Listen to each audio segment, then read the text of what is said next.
What does it take to create a vibrant, thriving life? First, the sad news is that Thoreau was right.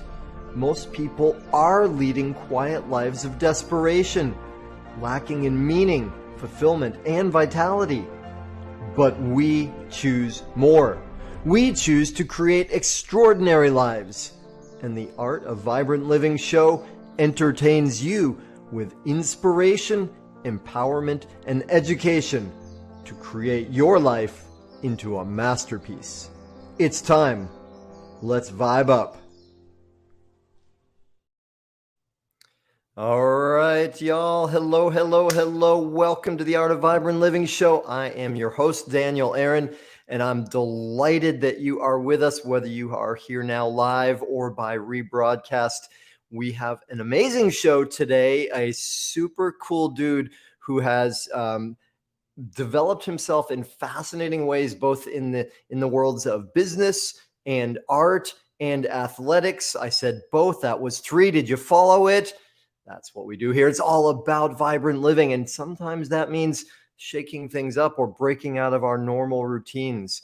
So y'all, I'm so glad that you're here. I'm so glad that you are up for creating more vibrancy in your life. That changes the world.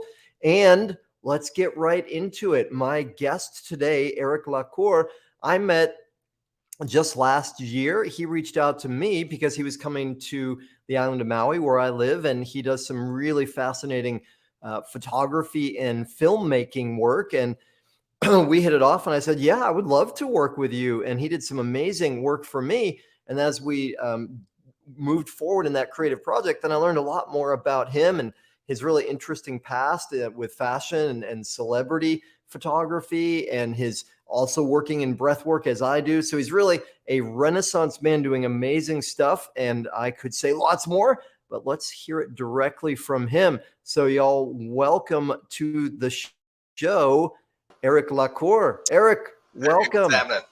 How are you?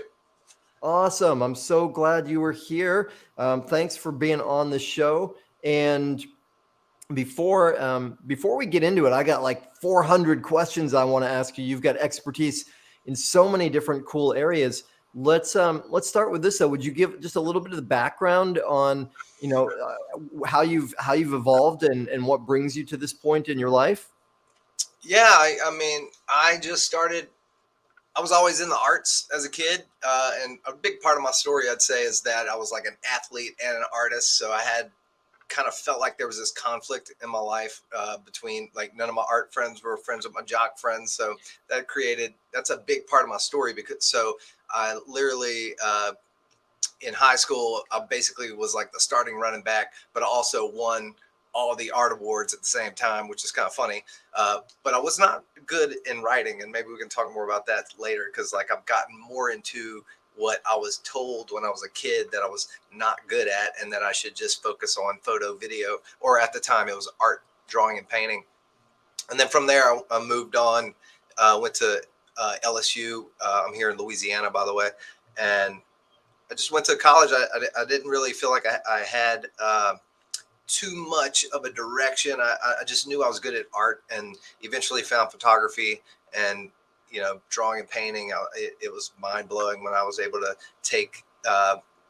make a piece of art in just a click, right? And then when I finally was developing, that was back when we developed with film.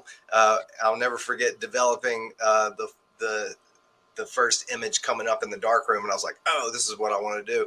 And my thinking at the time, honestly, was like, I don't want to work behind a computer. Like, I want to be able to do this, and that. I want to be in the field working, catching, documenting the world. But and now we're behind the computer all the time. So from there, I went deeper into studying and moved to California. Went to Brooks Institute of Photography. And from there, I started assisting different celebrity photographers, and eventually shot a few things. Eventually, I think I had my first billboard when I was like, it was like 2000, let me think, 2000, probably 8-ish, like 2000, like just before the crash, the 2008 crash, right? So when that happened, I literally just had to I ended up moving back to Louisiana. Like I had a studio in Los Angeles and felt like I was, doing pretty well. And then all the clients literally just dropped off. The fear was so strong at that time. And moved back to Louisiana, helped start a website with my sister and other like fashion type stuff, and then moved to New York. So I went to New York and started working more in that celebrity field, right? And eventually I just started kind of getting sick of it. I even, there was a time where, in fact, my recent newsletter, this is an interesting thing I like to talk about, is like the subconscious mind and our body. This will come up later in breath work. And the way I understand it, it's like your subconscious mind kind of hides your pains, right? So it numbs you because it doesn't want to feel these pains and whatnot, right? So, but we also forget things. So one of the things that just came up recently as I was journaling, I was and so in my recent newsletter, I wrote about how I got this carpenter job for a little bit. I was just assisting these carpenters, and it was for the fashion companies, and it really made me sick. Not only was I taking pictures like on the side, I was shooting parties, I was shooting Vogue parties, I was hanging out with people. We were shooting celebrities in a different format, right? So before it was more celebrity editorial type stuff, and then I took some jobs as like a party photographer. So I was like up all night. I just could not live that nightlife all the time. But what made me really sick is whenever I took a carpenter job, and we were building these elaborate rooms, and we're building elaborate window displays for like what do you call it, Victoria's Secret, Versace. I spent so much time in Hugo Boss and like rearranging stuff. But what made me sick was that we would fill up dumpsters of trash, right, of particle board, plastics, glues, just toxic stuff, right? And we'd work for 4 weeks on this project, and we'd go build out a room with, say, it's like a 50s style, maybe even an old gas tank. We could really make anything. It was actually a fun thing. I actually loved it. It was like the artistic part of me wanted to be a carpenter for a little while. I was like, but I had invested so much at this point into photo video that I kind of got out of it. But we would make this stuff and fill up so many dumpsters, and they would use it for like a weekend. Like, I think it might be 3 or 4 days to show off their collection. And then we would have to go in and take it all down with instructions to destroy, right? Mm-hmm. And so it was around that time where I was in the middle of doing it. And I was like, oh, it makes me sick. I'm taking a saw and I'm sawing all this nice furniture apart that we built, these pieces of art that would go on the walls. And it was around that time, like I don't know if it was the chemicals I was breathing in at the time, or the actual, like, the feeling that I had of the waste that we were doing. And there were times where I had to drive the truck to go dump all that stuff. So that being said, what that leads me to is now I am, my passion is to help amplify the stories of coaches and people that are making a change in the world for good, So, and I really do believe like entrepreneurs and coaches are leading the change for better in the world today. Yeah, nice. Well, thank you for sharing all that. And what a fascinating journey. I think for so many people, that world of fashion and celebrity stuff seems like so glittery and exciting. And for you to actually get the experience of being in it, I'm sure there was a part of it where it was like, oh, this is, so cool. But then quickly it was also like, whoa, wait a minute. There's a underside to this that's not so great. And part of what you said about construction, I think, is beautiful. Of course, I'm always thinking about spiritual leadership and who are the great spiritual leaders of our world. And there's one quite well-known one who was known to be a carpenter as well. And part of what that's all about, right? Carpentry in some way is about building. It's about creating. So for you being someone who's so creative and who wants to give value into the world, there's an obvious contrast between building and creating and, what's going on with these fancy photo shoots that are really, honestly, they're just designed to get people to spend money, right? And there's other aspects to them as well. So I love the way your journey has evolved, and having got to know you a bit and experience your work, I can see how all of that fed into what you're doing now, and that's a beautiful thing as well.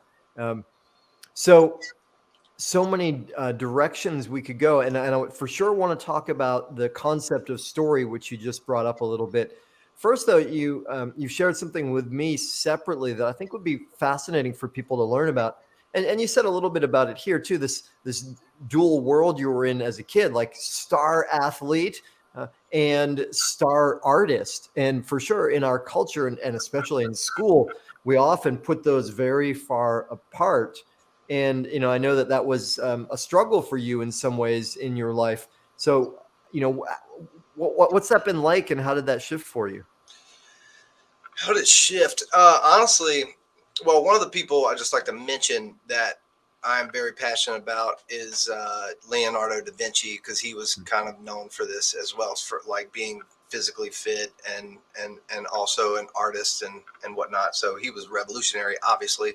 But for me, where it really changed, where it was around the time I was working as that in that doing carpentry work, and I was also trained. I had just started training jujitsu maybe 3 years before that. So it was around 30, 33 years old. And I'm in New York, and I started training jujitsu. I was training at one of the top gyms in the world, Marcelo Garcia's, and I'm still like a big fan. So, really miss training there. But the point is that around that time, I was really into Miyamoto Musashi, right? So Miyamoto Musashi is if you don't know who he is a famous samurai, and he's known for having 60 duels to the death.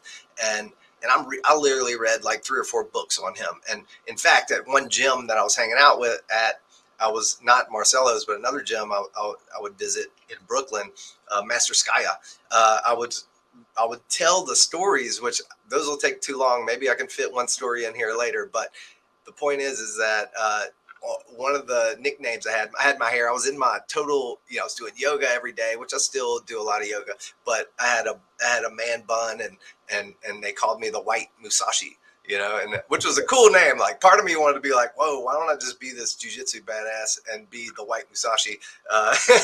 So my studies into him, it was one day where I was reading his stuff, and it turned out he was an artist as well. Like in the novel, which isn't completely true, but in the novel, he carves a sculpture in exchange for a sword at some point, right? And then as there's some other scenes as well that I'm blanking on, but he has a quote that says, "Every warrior should have a peaceful art as well as a killing art. This is the twofold way." And that is, to this day, it only because it spoke to me so much on a certain level, because I was always like, should I be doing this or should I be doing that? And it's like, no, they're together. It's like, that is the key to me to a balance in life, right? So you can translate that, right? So you're not really gonna learn how to kill. I mean, jujitsu, I'm learning how to kill, but I relate that to being physically strong and having aggression and being able to take, whenever you need it, you drive. You got to drive forward. You got to be able to push. You can't be passive all the time. Whereas a lot of times we think about art and creativity, which is true. Whenever you want to, creativity really comes when you're able to quiet the mind and be and just let go of everything. So it's kind of the opposite of that. So finding that balance, right? So to me, it is having a physical practice and having more of a mental practice or a creative practice, right? So for me, at the time, it was jujitsu and photography, right? And so at this point in my life, it's kind of a mix of yoga and jujitsu. I mean, I really just do something physical every day, and then also try to be somewhat creative. I try to write a lot more these days. Now that I've gotten over the cliche that you're only good at one thing or whatever that was, like that's something that I wish I would have learned a lot sooner. So yeah, I hope I. Well, that's great. I mean, I love the way that evolved for you, and I mean, it points to a couple important things. I would say, because most of us grow up with this philosophy that life is binary, that it's either or, and as we evolve, we start to get the realization that actually there's a greater level of truth, which is it's both and. right? Both and so it means, yes, a killing art or a martial art, or even if we, step out of that, just meaning like strength and vigor and physical vitality. And then on the other side, it's also about the heart and love, and there's the quotation that we want to have a soft belly and a strong spine. And I remember when I was a young man practicing judo. I was living in Northampton, Massachusetts, and I would go to the dojo like 4 times a week. And as I would walk from the dojo to the shower room, it was in this big warehouse, and there was this huge poster, and the poster had like some kind of cool like calligraphy design with a samurai warrior on it.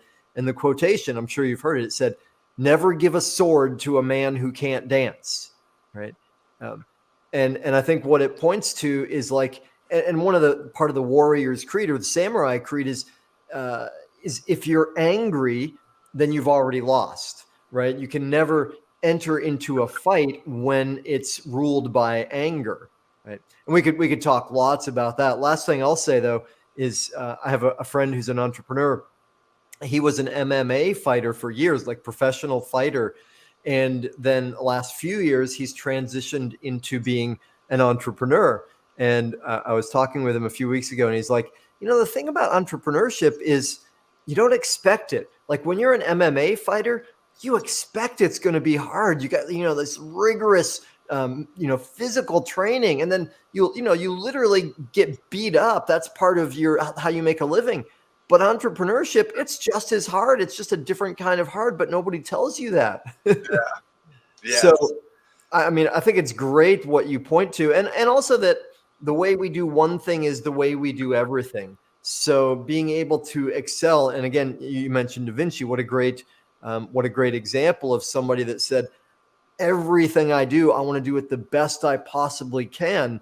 And, he's just such a testament to what that produces in art and outstanding contributions to the world. So now your work, like if we talk about entrepreneurship, right, you had this great career in the fashion and celebrity world, and now you transitioned because you found that a little bit vacuous, and you've moved into something that's more satisfying, and that's how we got connected. So what does story mean to you, and why do you have such a passion for that? Mm. Um, let's get to story in a minute because there was so much we just talked about and that you brought up that I want to kind of like, because a big learning for me, honestly, and we're all this is like yin and yang, right? So it's Mm, like the more I've studied yin and yang, like we don't realize how important the softness is. mm, There's a quote, and you may know it better than I am, but I do. But it's your ability to the amount of power you're able to put out into the world is directly proportional to how well you can rest or how soft you can be, mm, right? So it's almost like I think about like bouncing a ball. Like the harder you throw it down, the higher it can go, right? Um, so that was a big learning for me back in the day, or I learned that from breath teacher Dan Brule was really how to relax. But yin and yang, I know people personally that are having a hard time in life, and I don't. I hate saying this because it almost feels like it should be wrong, but but it's also like there's no other way, right? So if there's an up, there's a down, there's a front, there's a back, there's a side, there's a left, there's a right, there's a hot, there's a cold, there's a dark, there's a light. So does it mean that I mean life is suffering, so therefore it has to be suffering if we're going to have some good times, right? I mean, it's probably more like ups and downs at a lower level ups and downs and higher level ups and downs, right? So depending on where we are, what's going on in the world, but um, yeah, it just makes so much sense when you understand that everything's up and down. You're less likely to get upset about having a hard time or about working too hard or about whatever it might be when you understand. That's the deeper understanding of yin and yang for me. yeah, Um, that's good. Sorry, go ahead. You were going to say more? it was just that yeah, so and then that applies to a well-rounded human, right? Art, creation, reflection, creativity, ideas, and then there's building, there's the more masculine. Feminine's more of the softness, soft and receptive and nurturing, which kind of brings me to one of the things we were starting to talk about was like nurturing. There could be too much nurturing. There can be too much structure. There can be too much chaos, because chaos is important. Chaos is related to ideas and new things coming about.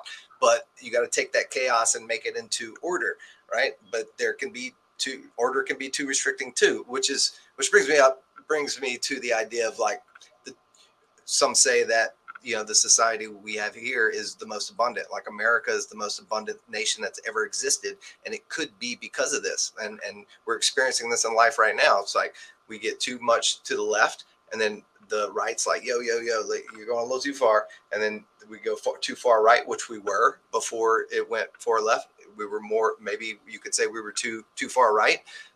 And so they're like, hey, yo, you need to come back this way, so we're keeping each other in balance. And in the same way that stories are used to transform society and to translate ideas, we keep each other sane. We all keep each other sane through talking and through calling each other out. So it's important. I think that stuff's important, because there was one time in my life where I was just like, everything should just be nice and hairy-fairy all the time. And and that just leads to worse stuff. But you have to be open to talking and having, kind of rambling now, but yeah. Well, no, I'd love to bring together a few of the pieces that you said and really echo them, because you said some really profound things in there. And we were talking about it a little bit before. It's not either or, it's about both and I think where we often get confused in life and when we're in a teaching role or a coaching role, or more accurately, when we're in a student role or a client role, we want the answer, right? We want someone to say, this is what you should do. And, sometimes that's cool. Sometimes that works. Though there are no formulas that work all the time, because if your goal is to get from here to here, a good coach or teacher is going to say, well, right now you're a little too far to the left. That means you got to go to the right. But it's going to be different from everybody. And some people might hear that and say, oh, we all need to go to the right. Well, no, you were right on track, or no, you were already to the right. Right. So there's this great expression I learned from one spiritual tradition earlier. It said, at the gates to the promised land, there are two pillars. And on one pillar is a symbol for healing. So, okay, well, that makes sense. Healing is part of evolution. We all need that. The other one was paradox. And I remember when I first heard that, I was like, paradox?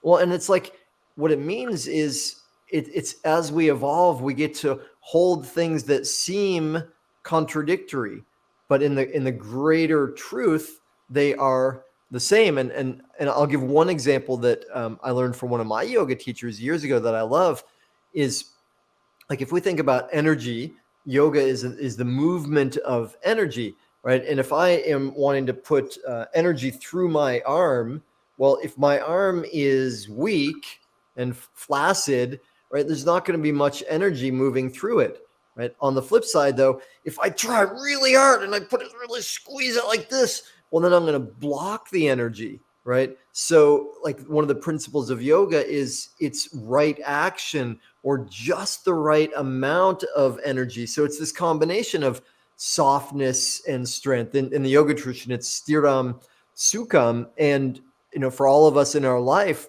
part of what, and I love, like, I call the show's called The Art of Vibrant Living. And the reason I call it that is because it is an art. There isn't one thing like, well, become a martial arts master and then you'll have a great life.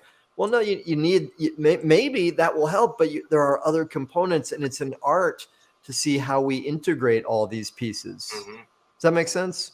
Yeah, I love that. I like to say tension restricts flow, right?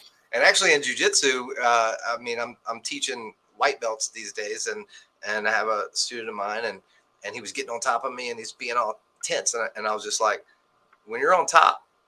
So this is cool. This is yin and yang of jiu-jitsu. If you don't know anything about jiu-jitsu, and this is what I tell new guys, I'm like, just on the top, be wide and heavy. And on the bottom, be tight and a ball. right? So in jiu-jitsu would be wide and heavy on the top, so you can just kind of keep yourself even by being, and the more relaxed you are, the heavier you're going to be, and you'll hold them down a lot easier. But what's really interesting is that if you do the opposite, if you're on top and you're all tense, you're more likely to get rolled. Like people are going to get out from underneath you. And so the yin and yang of jiu-jitsu is be wide and heavy on the top, tighten the ball on the bottom. That's perfect. There's like, again, there's no one way to do everything. Life is this constant evolution. I think of that a lot to do with morality too. That's like something I've studied a lot in my life, and why in some way religions are popular is because they try to simplify it for us. And there's a level where that can be useful. Like, hey, it's probably a good idea to say it's a rule, don't kill each other. Like that's probably a good thing to have that rule. However, is it possible that that rule would be not useful at a certain time? Well, that opens up a whole nother can of worms. So I don't know if we want to go there, but yeah, in fact, so let's switch gears for a minute and get into speaking about story, because I know that that's been a big passion for you, and we both love the work of Joseph Campbell. And a lot of my own work is about story as well. So how did you move into that work, and what does it mean for you now as a filmmaker? Well, I come from a life. This is really funny. It's like coming up, it was like painter and painting. When I was a painter, I hated photography.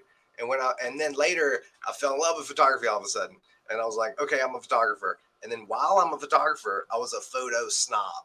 I looked at filmmakers like they were just like, why would I do that? I'm a photographer, right? So I'm like, I don't know. It was an ego thing, right? So you just thought you were cooler because you could just do more with one image as opposed to tons, thousands of images. So eventually I got into photo and I got into filmmaking, and I started realizing like the story's almost more, oh my God, dude, this is the yin and yang of filmmaking, is like the film, which yang is order, yang is light. So yang would be the film, the video, the picture that you're looking at now, and then the yin would be more the story, or the as far as I think now. I'm kind of just talking, kind of thinking. I hadn't really thought about this. This idea just came to me. But so I realized how important is the yin and yang. They both are so important, right? So I used to just put all this weight on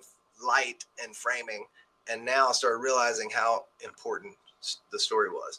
And not that I didn't think it was important before, but I'm also, I'm into psychology, yoga, all this stuff. And then I ran across Joseph Campbell's The Hero's Journey. And it's just powerful. It's almost like it speaks to our subconscious mind. The hero's journey speaks to our subconscious mind. It basically, there are things that we all experience as humans.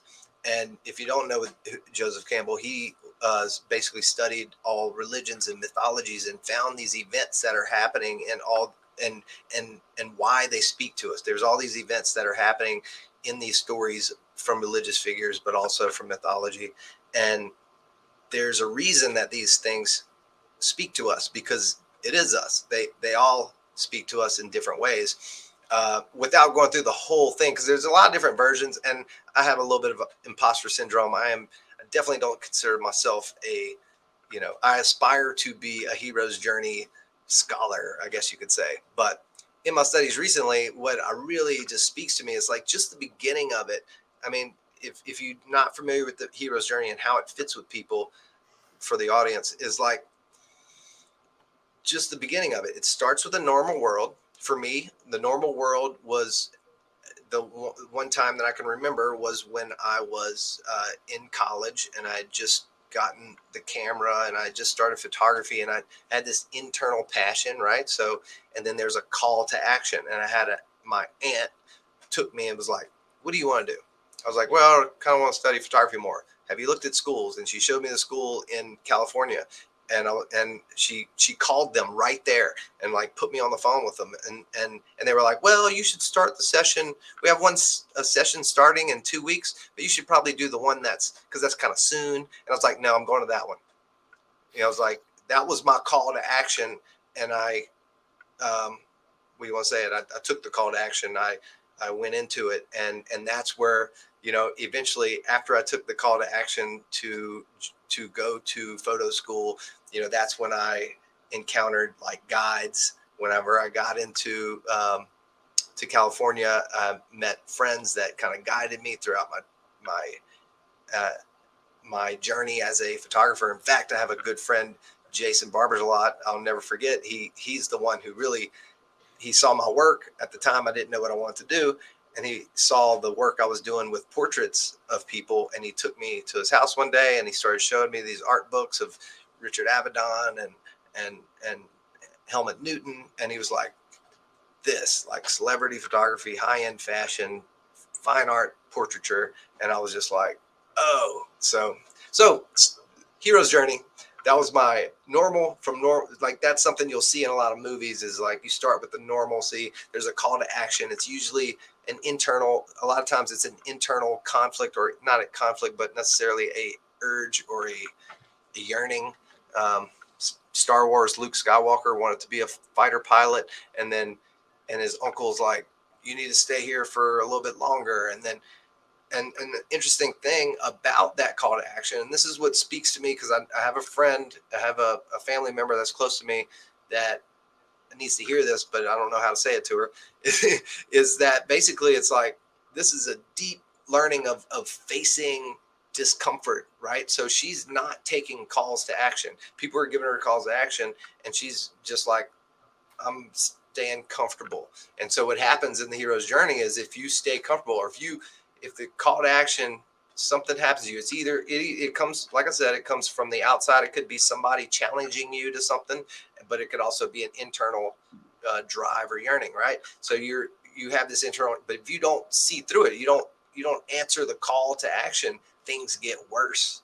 And then you have to, maybe something happens that you have to do it. Like with Luke Skywalker, his grandparents or his uncle and aunt were burned by the Empire, and he had to go. And then he encounters a guide. That's another part of it, right? They encountered Obi-Wan Kenobi, and he has this guide and multiple guides. And then there's the next level is crossing the threshold.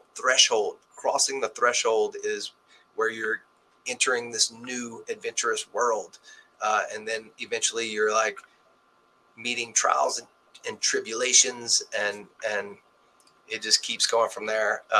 Like I said, I'm not a scholar. There's different versions of it. So if anybody wants to send me any info you got on, or any interesting takes on the hero's journey, I am into it and would love to look at it.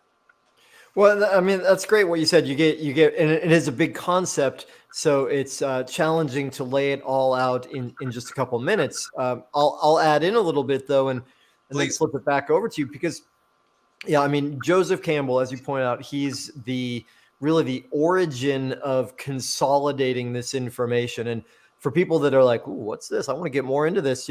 There's a great video series years ago with Bill Moyers and Joseph Campbell. There's the book, The Hero with 1,000 Faces. I don't have the actual book, but I found the cover on my desk. Perfect. I even taped up the edges, so carrying it around with me doesn't mess it up too much. Yeah, well, and it's such a good reminder, because and why all those stories are so popular, whether it's Luke Skywalker or Bilbo Baggins, or any of these like epic films that we love, and novels. There's always this, yeah, as you said, there's this call, and then there's this journey, and then there's the challenge, and then there's the allies, and then there's the villain, and then there's the overcoming. And guess what? That's our life. That's all of us. We're all living some version of that. And so that's why it's so great to see that played out in front of us in film, is we say, oh, that's what's going on. And we make sense of our own challenges and tribulations. And, and you might not say this yourself, so I'm going to point it out to people. One of the great things about your work is you, from the framework and understanding that you have of it, you're really good at helping others make sense of their own hero's journey, right? And I know that that's a big part of what you do with your work. It's bringing your love of the art and science of photography and film and bringing that, and you need that, but it's also helping people understand, where did I come from? Where am I going? What did I overcome? Who are my heroes? So do you want to say anything about how you do that in your work with people? I mean, that's what I say. It kind of happens on its own. Like, right. I remember it happening with you when we interviewed a little bit. Some things came up that you had forgotten, which is amazing. That's just another testament to talking, right? So when we are going through our story and we're finding these elements in our life, things come up that we forget about. And that's even happened to me today on this call. Like, we think in conversation is a powerful thing that I've learned more recently. And so whenever I do these brand stories, I look at it and I kind of look for these things happening in their life. And I'm not so hard structured that I have to use every piece of it. But for the most part, yeah, I'm looking for that stuff, and people see it and they realize. And that's the most powerful thing about it, is it's subconsciously speaks to us. The hero's journey and story in general subconsciously speaks to us, because we all put ourselves in the place of the character, right? And that's the most powerful characters, are the ones that are believable, the ones that seem like you could be them, and they're experiencing the same things you have. So you have them experiencing the things you have, and then they encounter different ups and downs. But one of the things that happens a lot is, or I have a good teacher of mine, Michael Hansen, taught me was, I mean, one of the simplest versions of a story. It's like, normal. You have a desire. Something is in the way of that desire, or so you want to attain something. Your drive, and you're attaining something, and there's something in the way, and you have to get over that. But also, whenever you get, and this comes from the hero's journey as well, when you get that thing, once you acquire it, you have to sacrifice something. Some sort of sacrifice happens in your life. So it's almost like we have to let go of things in life in general. And like, for instance, if I wanted to do more of, I can't do yoga every day. If I want to start writing more in the mornings or something like that, right? So where am I putting my time? So, yeah, that's great. And there's more to say about that, but I'm going to pop up here. We got a great question, and I'm curious to get your perspective on this because it's related.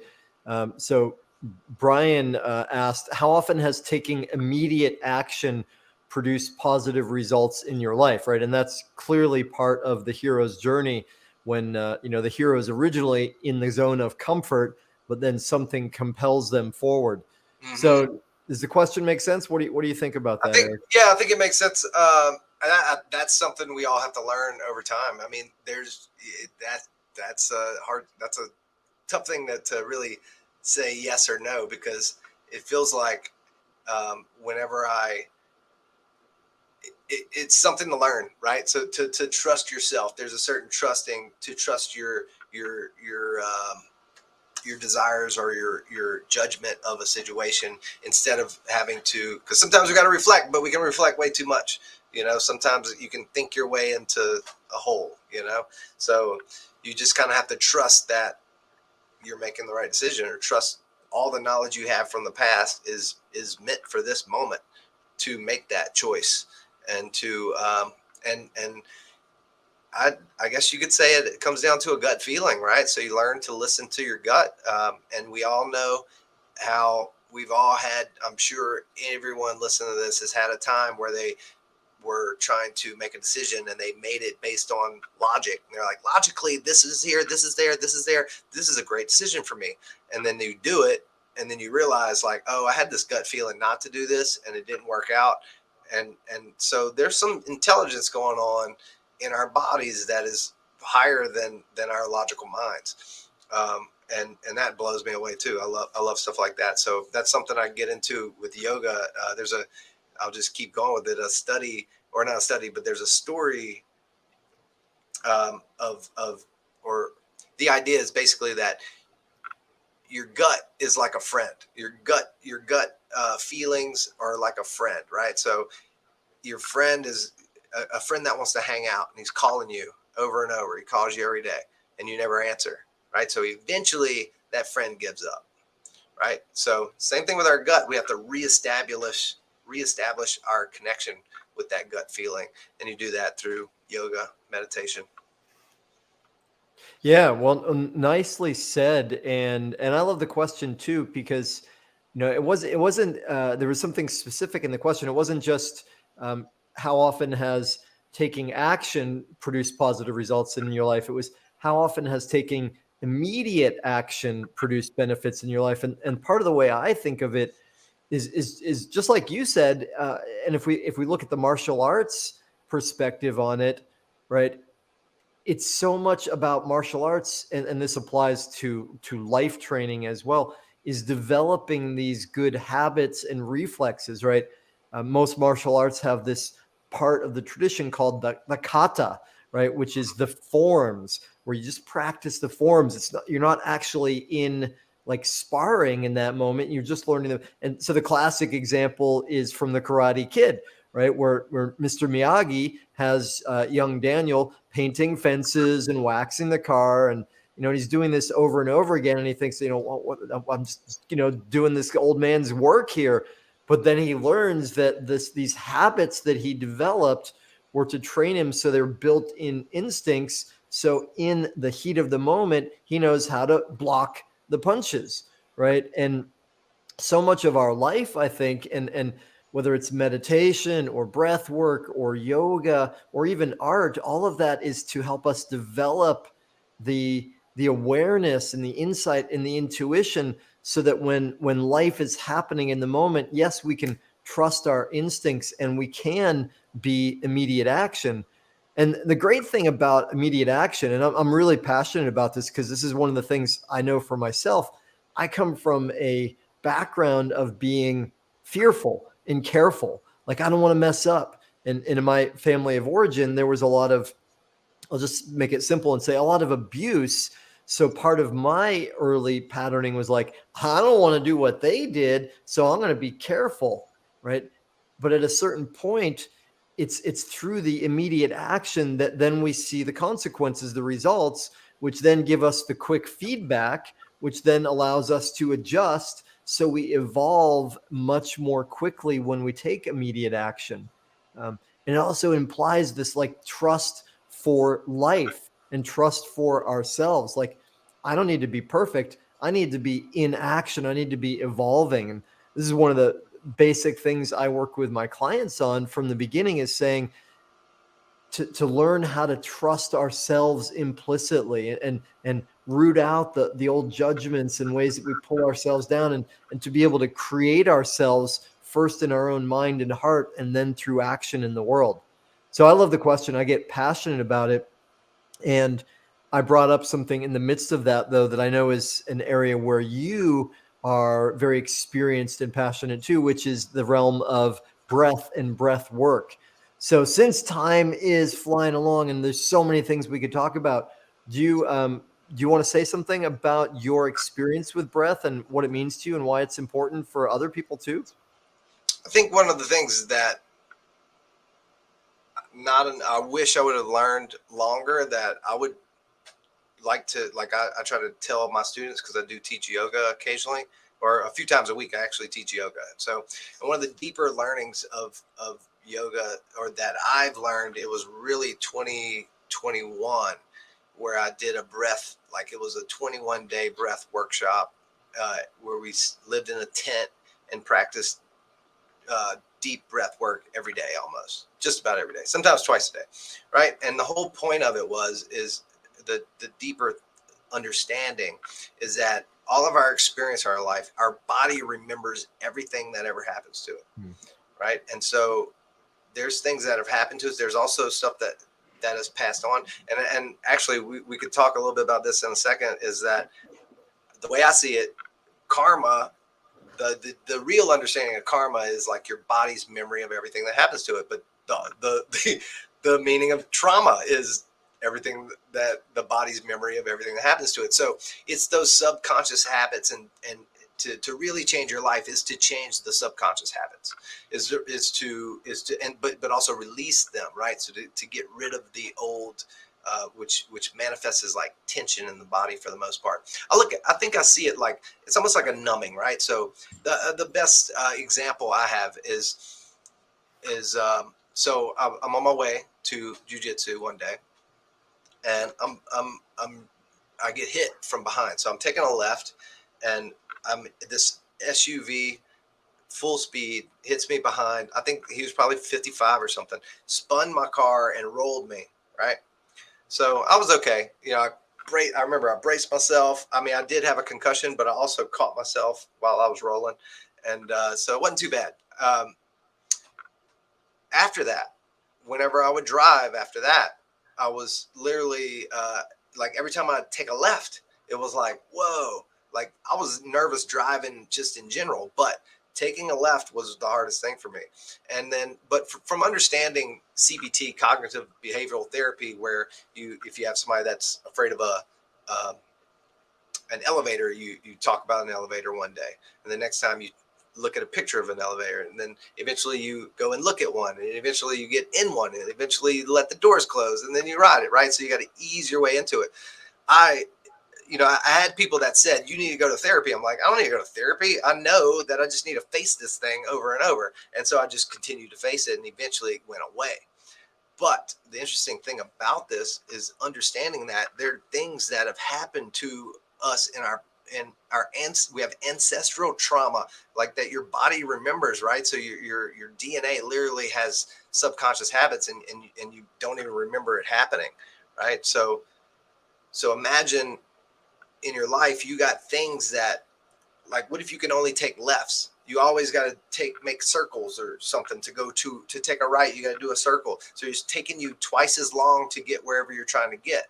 But if you can learn to face that fear, which kind of brings me to another thing. It's like, so in the breath work, a lot of things that came up to me was fear, and you might cry, you have to feel those emotions, right? So the repressed emotions, the only way to get rid of repressed emotions is to feel them, to allow them to flow out the body, and then you make space for new habits and feelings.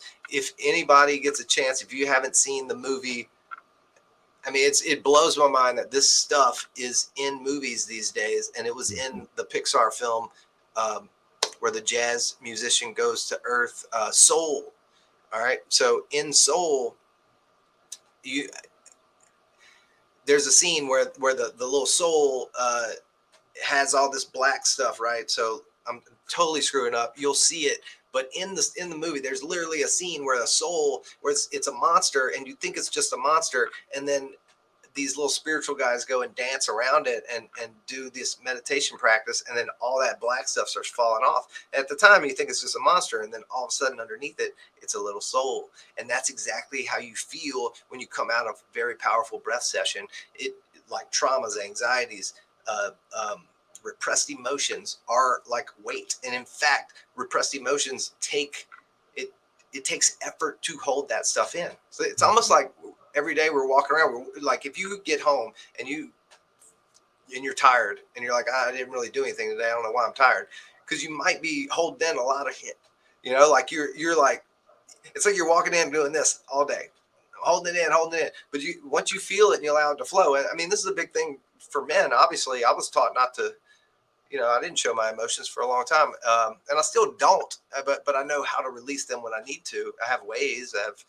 Um, I show my emotions, with my girlfriend and whatnot. But so the one of the experiences I had was in that 21-day breath workshop. That's where I really learned this on a deeper level. My first breath session, I kind of let loose, and I felt that lightness. It's almost like you take these sandbags and just like you've been walking around with sandbags on your shoulders and you did not even know that they were there.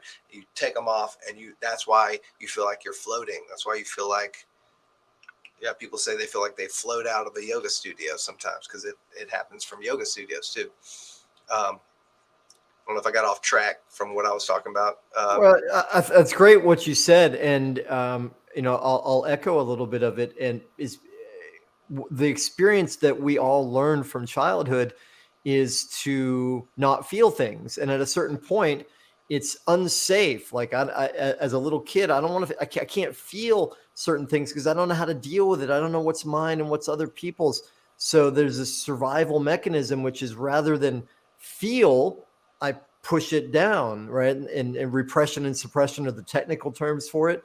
The analogy I use a lot is it's like holding a beach ball underwater, right? And we've all had that experience. We can do that, and we can do it for minutes and days and weeks and months and years and decades, right? But as you said, it takes energy, right? So and it results in just showing up as a shell of our potential. And what happens when we do, and there's lots of different styles of breath work, and I just encourage people to like really go for some of these therapeutic kinds of breath work, the ones where you're doing fast breathing, where there's an intention to heal, to release, therapeutic styles of breath work. When we really do that, the emotions, just like the beach ball comes to the surface sooner or later, it's like the emotions come up to the surface, as you said, so that we can feel them and let them go. And when that happens, it's like, wow, all this energy is released. The world looks brand new. There's so much benefit that comes from it. And what's amazing is we didn't even know that, for all this time, I was expending energy and limiting myself from the full range of emotions in life. And then we realized, like, wow, now I'm free. I didn't even know I was in jail. And it's just so incredibly liberating. It sounds like that's what you experienced in your first time. Yeah, I mean, so the deepest learning that I got from all this is that understanding of repressed emotions and that understanding of your body, um, remembering everything that happens to you, and so and Sadhguru in his book Karma literally says, he says, releasing the body of karma is the deepest practice of yoga, and like that just blew my mind. I was like, oh, so like we have habits kind of like whenever I got in a car and I couldn't take a left. There's things that we do where we don't even, just in the same way that somebody might drive to work on an off day. You're like, how many things did you do on your way to work and you didn't even realize it till you got there that it was Saturday. I mean, I've heard stories of doing that, but that happens. Maybe that happens to me when I walk in my office, because I'm working at home. I'm joking, but yeah, I just think that is just such a powerful. To me, that's what the deep. I mean, if Sadhguru says that's the deepest training, I'm like, dude, that's. I wish I would have learned that so much longer. So in a way, it's like we're getting rid of old bad habits, old stresses, old anxieties, and making space for newer habits. So that's what the use of this, of like deeper breath work and feeling your feelings is all about. Yeah, nicely said. I often think, because I started with yoga and yoga practice and breath work right at the same time in my life, 1996. And for a while, it's like they were both beautiful paths, but I didn't see where they intersected. They're like, train tracks that never came together. And then eventually I realized, like, yoga is the slow, steady path, and breath work is like the super highway to awaken. It just so much happens so fast. Uh-oh, he's got something for us. And that's good, actually, because then I want to make a transition to make sure Yeah. we let people know. You back? All right. Yeah. I just had my air conditioner was making some noise. I had something really that I wanted to say too, and I lost it. So breath work. Well, I'm sure it'll come back, but I got it. I got it. So here it is. Okay. You're saying, sorry. So you're saying that breath work is fast tracking it. So for me, like I read the book Breath, right? So in the book Breath, he talks about James Nestor talks about how the Wim Hof method is like the shove, or the violent shove into presence. And right. So one of the reasons for that is that when you stimulate the sympathetic nervous system, you got to think about what that sympathetic nervous system is done for us, right? So it makes you super present, right? It it sends all the blood to the organs. You're not resting and digesting. You're in fight or flight response, and you're like, where's the tiger? Like, I'm ready to run and fight from a tiger. So it heightens your, and that is presence, right? So like a lot of people have a hard time understanding, like, everybody's saying it these days, like, oh, you should be more present. You're like, and then you start thinking about being present. You're like, no, you're not really being present. Presence is more of a listening. It's more of a feeling the world around you, right? And that's just powerful to me. But, so the violent shove, like he said, that was a violent shove. And then after I read that, maybe less than a year later, it was actually 6 months after I read that book, I found out the more violent shove is the rebirthing, brother. Absolutely, yeah, and sometimes that's of great benefit to all of us to just wake up, to break out of our old patterns and really see them starkly, and to get a quantum jump. Super powerful, and in the same way, psychedelics can be helpful to people, or they can be imprisoning if they become habitual. Mm-hmm. Um, and we could go on and on about that. Time is flying along though, and I want to make sure that people know, one, how they can get in touch with you, because I know part of your work, because I've experienced it myself, is this really phenomenal thing of helping lots of people. But I know, like, coaches and teachers especially, to be able to understand their own story and communicate it via this most incredible medium called film, which is so popular and ubiquitous these days. And on that note, you've offered a free gift here. So will you let people know how they can reach you, and can you tell us about the gift? Yeah. So actually, so a big part of what we do, and I usually don't do this until somebody, is an official deal, right? But I decided for people that are watching the show, or that find out through the show, if you just mention that, I'll give you a free story building process, is what I call it. And typically, it's usually, honestly, like when we do a legit one, and it could be a week every day for an hour, but we'll keep it at an hour for this. So but it's very valuable. So we will talk. I'll ask you some deep questions. We'll just do a free story building process, and you can take that story and get somebody else to make a film if you want. You can try and make it yourself, or you can actually use that story, because story is so powerful. I mean, we didn't really get too deep into how powerful story is, because story is one of those things that we can't help but listen to. So in that sense, subconsciously, we can transfer information through a story. We can change people's minds through a story. We can attract people to our business with a story. But we can also, vulnerability is courage. So when you are vulnerable about yourself, people feel attraction to you. If they correlate with your why, why you do what you do, they're more likely to call you up as a coach to work with you, right? Or invest in your business and whatnot, right? So it's all about the why, and there's other parts to the story as well. So like the fight, and then there's the contribution, like what's your contribution to the life. So there's these elements, as well as the elements that we know from the Joseph Campbell's hero's journey, of course. But yeah, so if anybody either messages, hey, I saw you on Vibrant Living Show, or you just go to LaCourstudio.com and you can book a call.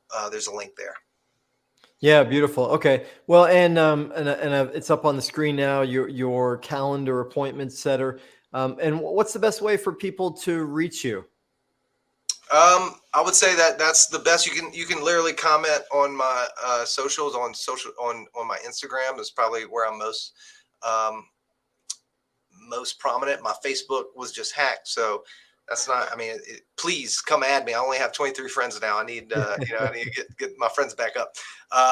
And So honestly, if you see my Facebook, I can't access that right now. I don't know why Facebook does this, but somehow I'm trying to get that worked out. So Instagram would be best at this moment, or the link on my YouTube. The link on my website, LaCourstudio.com. LaCour Studio. Okay. But you can, just in case you need it, we got Eric@LaCourstudio.com would be the email. Perfect. All right. Well, and let us make the quick transition into the final big question. Are you ready for that? Uh-oh. I didn't know that. I didn't know about this. Oh yeah, yeah. This is the totally unscripted, unplanned. Well, the whole thing is unscripted and unplanned. But the last question I have for you, because you've done so much work on yourself, you've invested in so many different areas in creating your vibrant life. If you had to boil it all down to one piece of advice for our audience, what would you say? What's the most important thing for someone to do or not do in order to create their vibrant life? I think the thing that comes to my head right now, the most important thing to create your vibrant life would be the understanding of what the way I see the true self is actually awareness, right? So awareness, we can move that, right? So we can put our awareness in our thinking mind. The thinking mind's in the future or in the past, and when you're there, you're not necessarily present. The thinking mind, the awareness. You are awareness. You're not your eyeballs. You are that which is looking through the eyeballs. You're not your ears. You're that which is listening through the ears. So you are that which is experiencing this body in your life, in this world, right? So I think a lot goes from there, right? So that can help you be more present, and most of us these days, I feel like it's more prominent every day that people understand how important presence is, how important it is to be able to shut off that thinking mind. So the way I see it, and I honestly didn't read this anywhere because I say this is my thing, is presence is experiencing. Presence is experiencing. So feeling, touching, tasting, smelling, you that is presence. That is, if you can't figure out how to get out of your head, go to. And I had a friend that I literally talked out of of an episode. He had some mental thing going on, and he called me, flipping out, and I said, hey, all I did was I directed him to the present moment, because he was thinking about this thing that could be happening that wasn't happening, and this other thing that might have, could have happened, shouldn't have happened, and he was totally delusional about it. And I was like, bro, look, none of that happened. That's not real. So he was in his car. I was like, just feel your steering wheel. Take a breath. Look around. Look how beautiful is the sky today, because I see it. The sky's beautiful. You're not far from me. And he to this day calls me sensei. Since that episode, he's like calling me his spiritual teacher. I'm like, whatever, man. That's powerful. And I love what you said, that it's, awareness is the key. It's like, there's a great saying in Las Vegas, you must be present to win. And let's wrap it up there. It's been such an honor and pleasure to have you with us, Eric. Thank you for contributing so much. For the audience, you'd be foolish not to take Eric up on his offer of a brand story consultation to help understand who you are and your hero's journey. So I definitely encourage you to do that. And to all the viewers and listeners, thank you so much for tuning in, for being not only interested in your vibrant life, but actually doing something about it. You're learning about this, and applying what you learn is so powerful. It makes a huge difference in the world. So please know that your learning matters, your life matters, you are loved, and it's important. So thank you all so much for tuning in, and we'll see you next week. Aloha. Hello. Mahalo for tuning in to the Art of Vibrant Living show, y'all. I'm Daniel Aaron, and may you live with great vibrancy